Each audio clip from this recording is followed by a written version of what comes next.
You think you understand money because you use it every day. But what if the money itself is the trap? Not because it disappears from your wallet, but because it ties your future to someone else's gain. They tell you politics is separate from your personal life. They tell you money is neutral. But every paycheck you earn, every price hike you endure, every loan you take is shaped by decisions made in rooms you're not allowed to enter. Most people don't care about politics until the price of food jumps, until their mortgage becomes unbearable, until their retirement fund shrinks in half. By then, it's already too late. The people in charge aren't waiting for elections. They are moving their pieces every day. And if you're not watching, you're the piece getting moved. In 2020, the world stopped. Lockdowns, layoffs, panic, and then an ocean of dollars appeared out of nowhere. The U.S. Federal Reserve flooded the system with cash. Cheap money meant easy loans. Everyone borrowed. Corporations borrowed. Governments borrowed. And regular people borrowed, thinking the boom would last. Stock prices exploded. Bitcoin skyrocketed. Even cartoons pretending to be art, NFTs, sold for millions. But here's what you missed. That flood wasn't a gift. It was bait. When inflation started rising, the same people who printed the dollars pulled the brakes. Interest rates went up fast. Suddenly, borrowing became expensive. People stopped buying. Markets collapsed. Assets lost value. And the smart money, the ones who caused it, started buying everything back at a discount. This is their pattern. Flood the world with cash. Let the bubbles grow. Then pop the bubble. Buy the pieces back. They don't get rich during good times. They get rich during your crisis. You were told to panic sell. They quietly panic. But every time you followed the news, you sold at the worst time.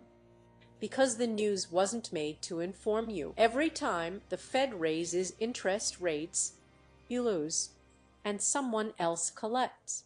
The wealth transfer isn't accidental. It's the business model, and it's been running for decades. So the next time someone says money isn't political, ask them this: who controls the money? And why? The dollar didn't become powerful because it's better. It became powerful because it was forced into every deal on earth. After World War II, America wasn't just a winner. It became the bank, and the military, and the oil broker. Oil is the blood of the global economy, and the United States convinced the biggest oil producer, Saudi Arabia, to only accept dollars in exchange for oil. If you want oil, you need dollars. If your country sells goods, you better take dollars, because you'll need those dollars to buy fuel. This was the birth of the petrodollar, and the trap was set.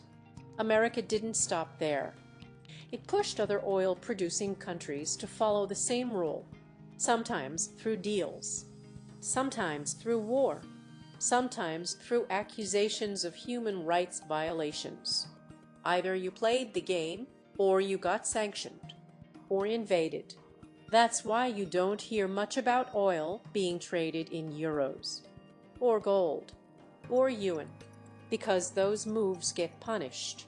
While countries were forced to use dollars, they were also encouraged to invest those dollars back into the U.S. Buy American debt, buy American stocks, trust American banks.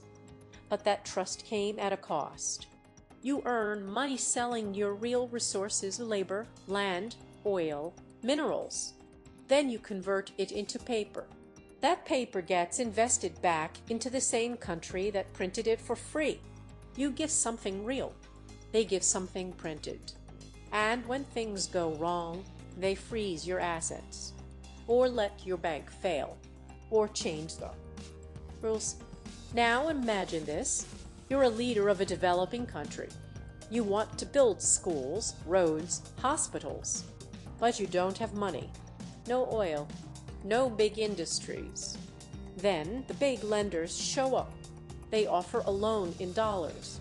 They say, "Don't worry, we'll even guarantee fuel access." You take the deal. Years later, you can't repay. Now your ports, your mines, your farmland, they get sold to the same people who lent you the money. You didn't just lose the loan. If you do pay off the debt, they find another way. Tariffs, sanctions, political pressure, internal chaos funded from the outside. You don't own your growth, you rent it. And when the rent goes up, you either pay or you lose everything. This is how empires work in the modern world. No need for armies. Just debt, just trade, just pressure. The goal isn't peace. It's control. And control doesn't need tanks. It only needs one currency. Gold doesn't need a marketing team. It doesn't promise. It just sits there and waits. For centuries, gold was money. It didn't rely on trust. It didn't need a signature. It was real. It was weight. It was value. Then came the dollar, backed by gold at first. $1 could be exchanged for a fixed amount of gold. That kept governments honest. They couldn't print more than they had. But in 1971, that changed. The US cut the link between the dollar and gold. Now dollars could be printed without limits, and gold became just another metal, or so they said. In reality, gold became the backup plan. When trust in currency falls, people run to gold, not because it makes money, but because it doesn't lie. Central banks know this. That's why they've been buying it for years, even as they tell citizens to focus on stocks and savings accounts. You won't see gold ads during football games, but it's what the elites are quietly hoarding. Why? Because unlike paper, it can't be frozen. It can't be printed. It can't be hacked. It can't be defaulted on. You don't need a promise from a government. You hold it. You own it. No counterparty risk. So while the dollar gets weaker, gold gets stronger. In 2022 and 2023, central banks bought more gold than they had in over a decade. Over 1,000 tons in 1 year. Why now? Because the system is cracking. Countries are starting to ask, what if the US freezes my assets next? What if I can't sell my bonds in a crisis? What if the dollar collapses and I'm left holding paper? Gold is the answer to all those questions. It's not a get-rich-quick tool. It's an insurance policy. And like all insurance, you need it before things go bad. Ask yourself if the smartest, most powerful banks in the world are buying. Gold gets a bad reputation. People say it's slow, boring, unpredictable. They compare it to stocks and say it doesn't generate income. But that's only part of the story. Before 1971, gold was money. Its price barely moved, because it was the measuring stick. After 1971, gold became a free asset. It started to move, and it started to climb. From 1971 to 2000, the average yearly return on gold was around 6.8%. After 2005, it went above 10% per year. In some years, it jumped over 50%. That's better than most funds, better than most stocks, better than most real estate. But people still lose money on gold. Why? Because they buy the wrong kind. Jewelry is not gold investment. Necklaces, rings, and bracelets come with hidden fees, crafting charges, retail markup, design premiums. The moment you buy, you're already down. Gold bars and coins are different. They are for wealth storage, not for fashion. Another mistake people make, they expect smooth growth. But gold doesn't rise steadily. It spikes, it dips, then it spikes again. If you check your gold every week, you'll panic. But if you hold it for 10 or 20 years, you'll see the pattern. From 2003 to 2013, gold went up 4.5 times. $100,000 turned into $450,000. That's an average return of over 16% per year. But from 2013 to 2019, gold stayed flat. It even dipped. People sold. They gave up. Then 2020 hit. In just 1 year, gold jumped again, over 20%. This is how real assets behave. They don't move on a schedule. They move when the world shakes. If you try to time it, you'll often get burned. But if you treat it like a vault, a place to store purchasing power, you'll sleep better. Because gold doesn't ask you to trust. It just waits.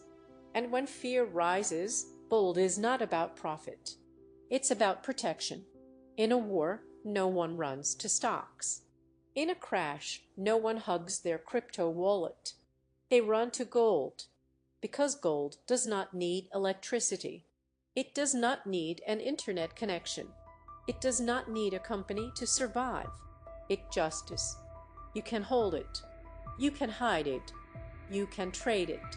No one needs to approve the transaction. No one can cancel it. No one can inflate it.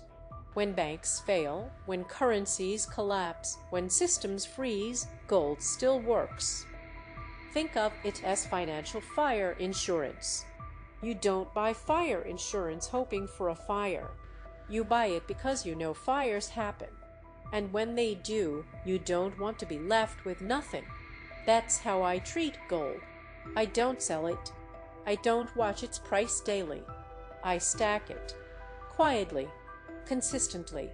Not because I expect disaster, but because disaster doesn't send invites. I've heard people ask you why not just buy insurance from a company instead? Because in a true crisis, insurance companies can vanish. But a gold coin in your hand doesn't vanish. It doesn't ask questions. It answers them. It says you planned. It says you prepared. And one day it might say you survived. That's the kind of wealth I believe in. Not just numbers on a screen, but something that can't disappear overnight. That's why I keep buying, and why I won't stop. Not for returns, but for control. Real control. Gold isn't the only thing changing. The entire system is shifting. More countries are ditching the dollar in trade. More banks are collapsing. More people are questioning the promises they once trusted. This isn't random. This is a signal. In the last 3 years, nations bought over 1,200 tons of gold. That's the highest amount in 15 years. Because they know something's coming. Paper can be frozen. Gold can't. Dollar bonds can default. Gold can't. And the amount of gold on Earth is limited. Imagine if the whole world had just 100 blocks of gold, and governments already locked away 80 of them. That leaves 20 for everyone else. What happens next is obvious. The price shoots up. Scarcity takes over. And those still holding paper get left behind. Still, most regular people believe gold is too slow, too unpredictable. They point to old returns and laugh. But they forget this isn't about normal times. It's about when the system breaks, when banks close, when inflation eats savings, when trust disappears. That's when gold shines, not because it's magic, because it's real. Real assets don't beg for attention. They don't go viral. They don't need hype. They just wait for everything else to fail. And then they remind the world what value really looks like. So ask yourself, what are you holding right now that's real? Because the next shift isn't years away. It's already started. And once it accelerates, the system was never built to make you rich. It was built to keep you dependent. But the moment you start thinking for yourself, the moment you step off the script, you take back control. Gold is one way, knowledge is another, and action consistent, informed action is what separates survival from success. You don't need to predict the future. You need to stop pretending the present is stable. Stack real assets. Build income streams that don't depend on one job or one bank. Learn what the wealthy already know and start playing their game on your terms. If you got value from this video, like it. If something clicked, comment and let others know what stood out to you. If you know someone who needs this information, share the video with them. Subscribe to the channel so you never miss what's next. This is the Passive Path, where we talk about money, freedom, and building something that lasts. Good luck out there. Check out the other videos on the channel if you're ready to keep learning